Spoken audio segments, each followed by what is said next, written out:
So, welcome to the Wheel of Engagement podcast, brought to you by Unity Campaign for Change and Achieve Together.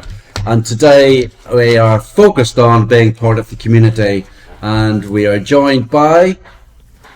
My name is Crystal, and I live in Epsom, and I'm a new member of Unity.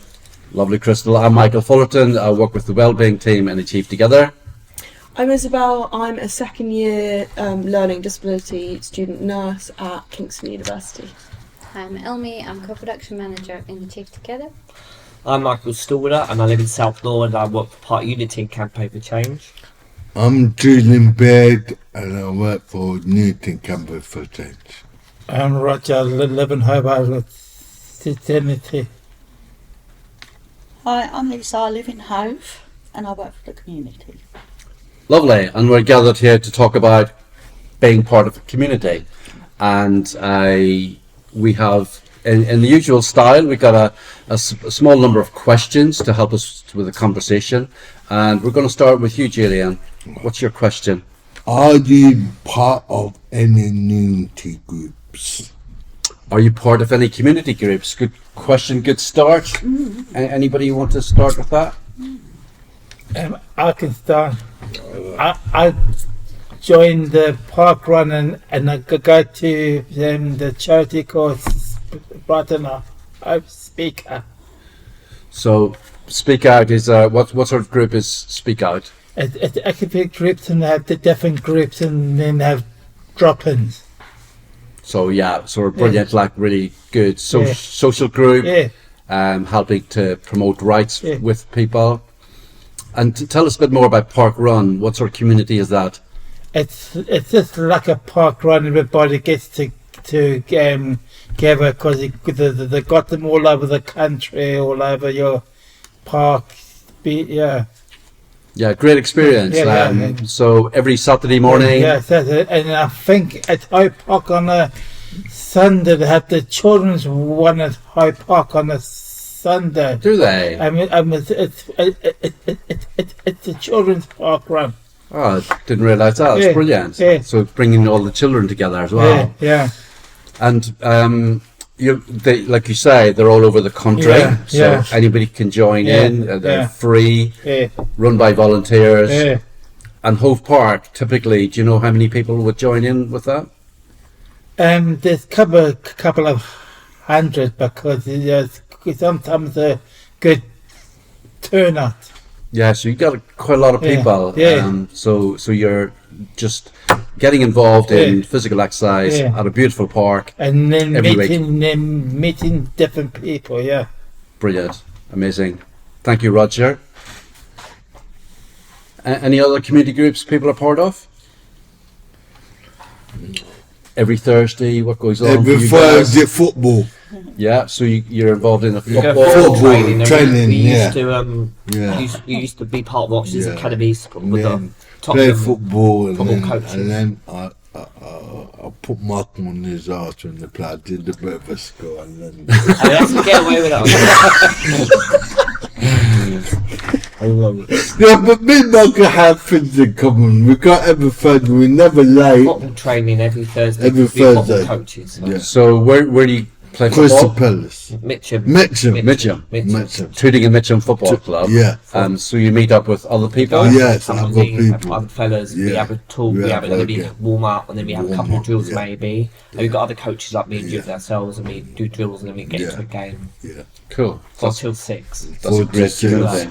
And then afterwards we go to the bar and we talk. You go to the bar. Yeah. Very good. Yeah. That's a good finish to the session, isn't it? Yeah. Cool. I'm usually the one relied on to score most of the goals for the team as well. Yeah. Julian giving me a stick around. Sometimes a couple of flicks and tricks. Yeah. Nice one. You haven't lost it, Michael? I've heard. I just remembered, Michael, you were saying about stay up late before. Oh yeah, thank you. Stay up late is a thing run by another person from Fifi from Selsdon, I think, in Selsdon, and he organises Stay Up Late pool competition every Saturday night from 6 till midnight. Me and Julian take part in Stay Up Late competitions. Never won for a while though. I've come runners up, nearly won it, got 2 runners up, but this man's won a few of them. Yeah, but I haven't won for some time I know. because we we get. So do you get a lot of people coming along to that? Yeah, a few we people get come a down, lot of yeah. people come. Okay. I really Fifi, organise that. Like, I play snooker, have a party, maybe have a bit of karaoke, and then go back. It's been really fun. Sounds like good laugh, I've played yeah. snooker a long really time, good, so I love yeah. snooker. It's good. And it's in the sports bar, isn't it? Yeah. Famous sports bar in Famous Cornwall. sports bar. That's When's the where next I one? used Mate, June the 10th. 10th. June the 10th. I'll be there. Okay, cool. Crystal, any sort of community groups you're involved in? So in March, I done with Kim's help. We done it as a house as well, but me and Kim were the organisers, and we raised money for Red Nose Day by doing a bake-off. We done a bake-off. Yeah. Yeah, and we raised, including like gift aid, we raised over £1,000. Pretty impressive.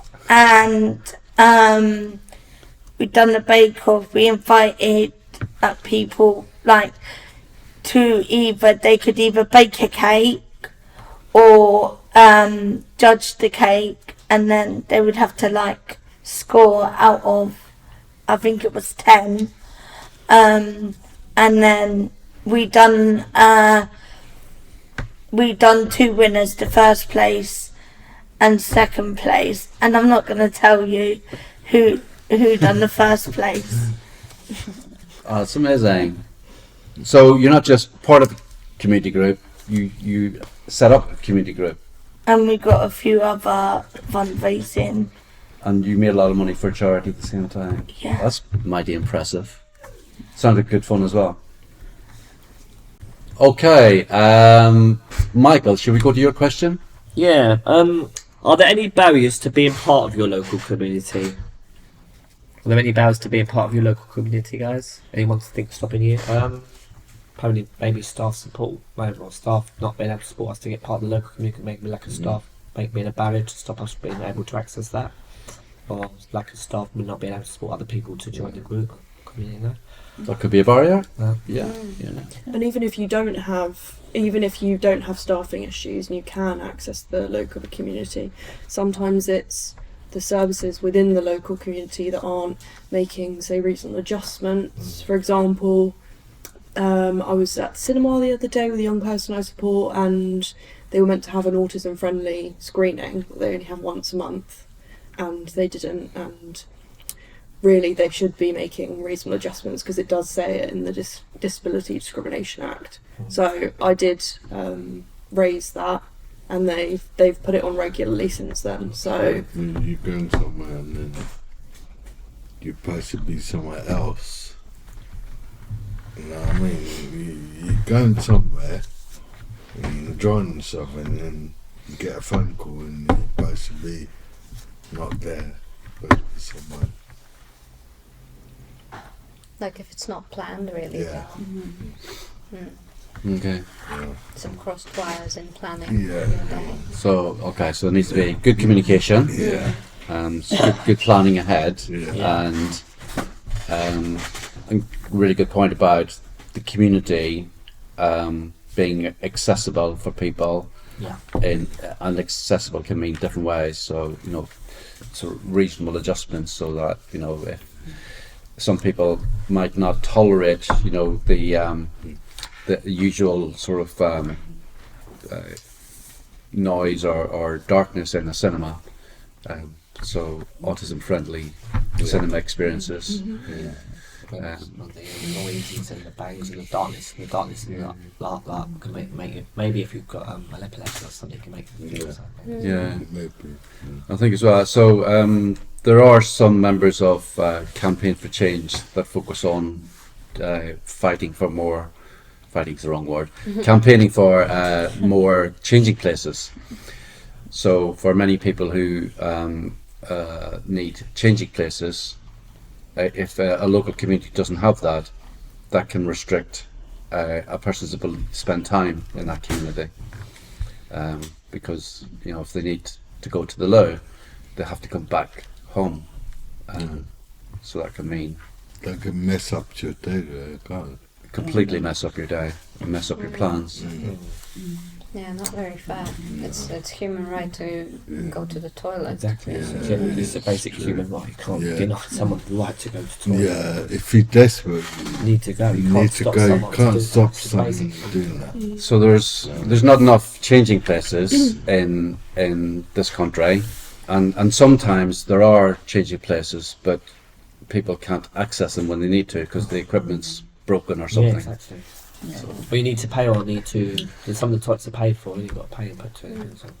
So really challenging. And I also noticed lately in this country, in the community, there's never enough toilets. Because especially after the pandemic, all the toilets are always usually shut. A lot have shut. That's right. Yeah. Yeah. So The public I'm toilets. assuming that's local authorities trying to save money Yeah, because they have to maintain them. yeah. So that could be a real problem for people who need access to toilet whilst they're out. Yeah. Another thing is, so some people might have a bus pass or a rail card that doesn't work at particular times. So people Can't use it can only before travel 9 during o'clock. during a certain hours, and then you Can't use the train before 9 or because bus. bus is okay, but trains you can't use it before 9 o'clock. Yeah, after 9 you can use it. Yeah, so They won't in, let you through about it. in different towns it's Yeah. different, but Yeah. a lot of the time bus pass won't work before a certain I think time. each squadron does it. Yeah. Go to each squadron body and then you can't get past before after 9 you can use it. Yeah, so that's a problem. And then, but you also live in an area where Yeah. you've got some actually good public transport networks. Yeah. You've got Little buses. buses, trains, trams. Trams. But some people live in Yeah. maybe villages or towns where Yeah. public transport Yeah. is really poor or non-existent. Like rural areas, Yeah. things, countryside where there's no Yeah. trains. And like some areas, like I know, in like places like Kingston and Chessington and places like that, you can get the bus pass where you can get like the bus or train. But like, even though, say for example, like Epsom, even though it's still like in the kind of in the borough, you can't apply for the like the one with the bus and Okay. train. Like the bus and train one like only covers like certain areas, even though the other areas come under like, even though it all comes under like London. That feels very unfair. It's a Yeah. bit restrictive, really, isn't it? Yeah, so the councils don't work with each other, do they? It's all All separate, right. Yeah. isn't it? Yeah. That's a real challenge. Mm. Okay. Any other points on that? Is there any barriers to being part of your community?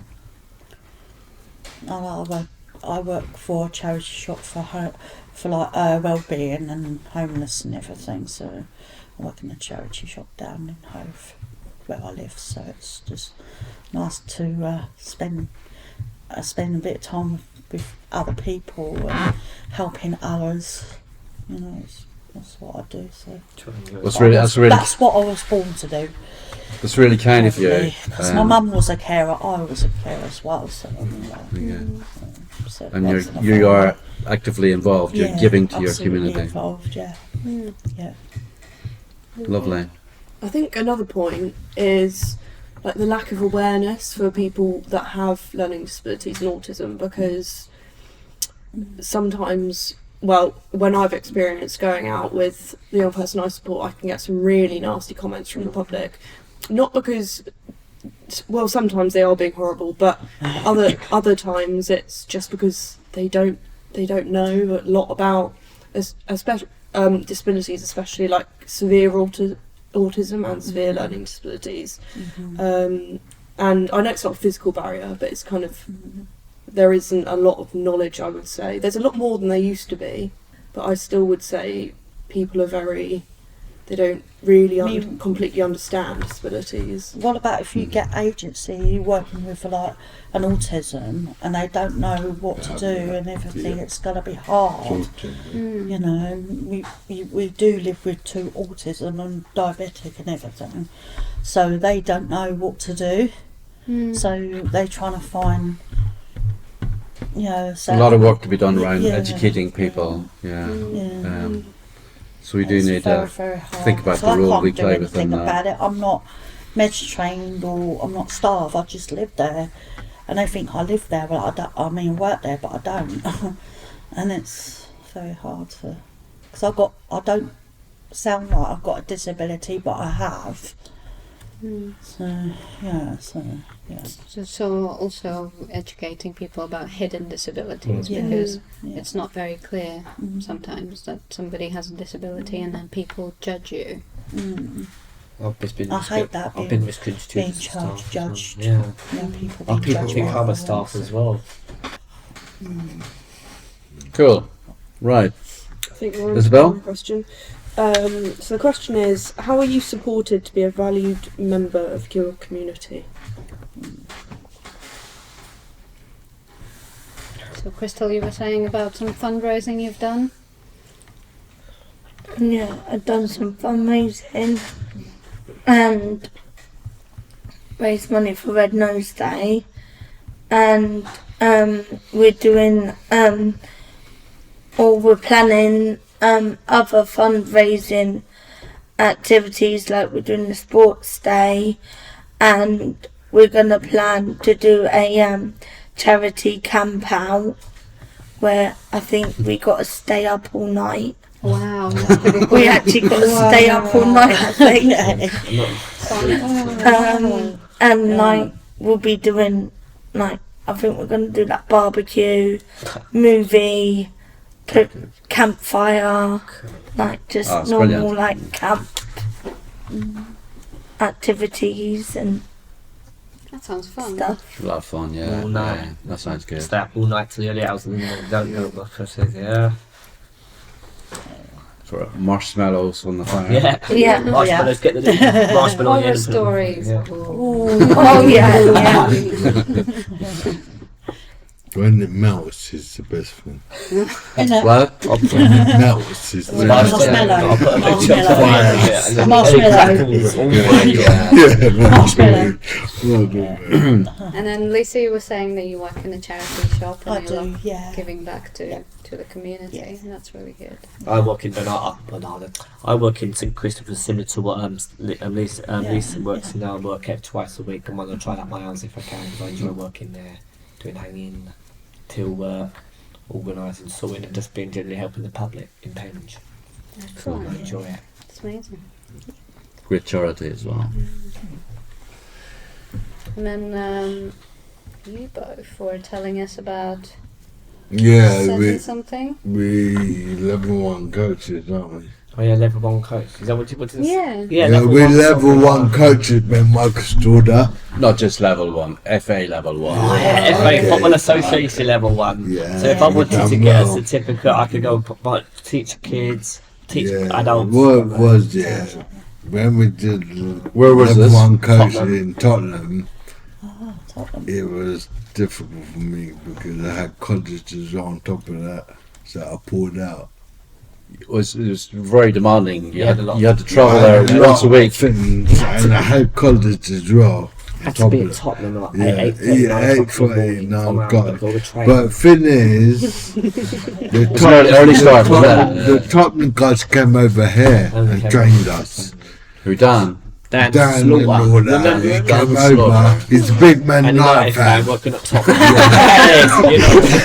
know. Yeah, and he came over and trained us, and I passed. First time. You, Did well. you guys, you done great. So So now I make the organisations. I call up. We on WhatsApp chat. Got a WhatsApp football group on Football group. So what I say, everyone going football today, everyone's on there. Everyone going football today. We'll show you there about 4 o'clock, 4 to 6. So Sometimes they get there. so you did the work with Tottenham, Yeah. and that was a few years back. Yeah. But you're still working on it. You're still like every week. You've still got the team going. Yeah. I still look at my folders. It's good. You good. played in a lot of tournaments. We played in England versus Wales. We played in Quab. We went to a stage when United played in '94, and we England, played there. We Wales. won. We beat Wales. England teams. Yeah. We beat Wales. Do you remember Fitness for Fun? Yeah, Yeah. fitness for fun. That Fitness account we for set fun. up. Yeah, I remember that one. You set up a charity. I remember that. Yeah. Oh man, God, how can you forget that? Forget that. Remember, we did something as well, didn't we? What did we do? Remember, I think Harmonize, we went and me and Stephen and they had food, they had pizza, they had everything. Oh, you helped at the Yeah, positive behaviour support conference. Yeah, and I was doing 2 teams, yeah. I was the goalkeeper and I was out as well. Yes. I got a picture of I that. was out as well, and I think I did well. I think I skinned someone down. I think it was, I was on 2 teams, isn't it? And I scored a wonderful goal. I did I remember, because I think you was not on my team, because I was on another 2 teams I was on. Yeah, I was playing against you. Yeah. Yeah. Marcus alright there, he still has it still. Still have it. Yeah. I'll also do the workshops as well. When we went to that place where you had to do that talking in that place, where was that? Where that Premier Inn was, and and you were talking up and doing mindfulness. It was different in that hotel where It's like driving up quality. drive up quality. Yeah. Guys, you've been involved in a lot. Yeah. A lot which has helped social care staff to do their job well. Been to Birmingham Awards as well. Yeah, that was good. Been to award ceremonies. Been to 2 awards. We've That was been the around. first You know time. what that I've was, been wasn't it? That was Really good, yeah. to do that up and running Looking again, dapper, you know. Mike. What's the Yeah, question but, again? How are you supposed to be? Have we done this I one? think we Yeah, might yeah, have yeah. Right, last question. How have you helped other people in your community? I think we've covered a lot of Pretty much that. what haven't we we? did. Lisa said that. I think Lisa I said how we think help the- people in the community. yeah, Yeah, I did say that. Yeah, we done them all Pretty now. neat, mate. Pretty Is neat. it just on this? Anything specific, Roger, that you've done with Speak Out to help people in the community? Raise money for them. Have you supported people with travel training? Yes, as Grace said, I used to did the travel. That was a long time ago. Yeah, I think they still do it still. Yeah. And you're getting back into that again. Huh? You're getting back into Speak Out again, aren't you? Yeah, I went back a You're back. couple of weeks ago. I didn't go for about 3 years because of the pandemic. You're back on it. Yeah. Yeah, so it's my housemate. So- Speak Out as well. So the pandemic stopped a lot of stuff, but we're getting back on track. Oh, Yeah. absolutely. We Cool. Everything's back on Back on track. track. Sports activities, everything. Good stuff. So we are generally saying there's lots of things that people are engaged in, and quite a variety of things that people are doing in their local communities, and doing things for their community, with their community, and Crystal, you're initiating things and raising a lot of money for charities. So lots of contributions to the communities. There are some barriers, lots of like physical barriers, and then barriers in terms of people's attitudes. So there's work that we can all do to change people's attitudes to people with disabilities, and ensure people are better educated, and also to make sure there's more or better reasonable adjustments so people can be part of their communities. But thank you for today, for your contribution, Yeah. and we'll see you back at the next podcast. Love and Peace out. peace out. Peace out. Now we are finally done. Let's cruise.